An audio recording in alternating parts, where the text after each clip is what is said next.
na masabaw na siya. At gawa nga ng sabaw is life ng aking mga anak. Kaya after nito ay konting pahinga lang ay magsusundo na sa mga junakis para sa lunch. Gusto ko kasi sa bahay nakain yung anak ko ng lunch para sabay-sabay kami. And mainit yung pagkain. Hindi ko na dinadala yung pagkain sa school.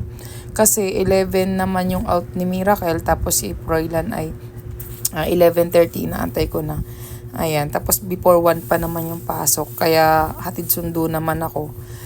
Kaya ayan. Mainit yung ulam pag sila'y kumain. Araw-araw ganito ang gawa ng nanay.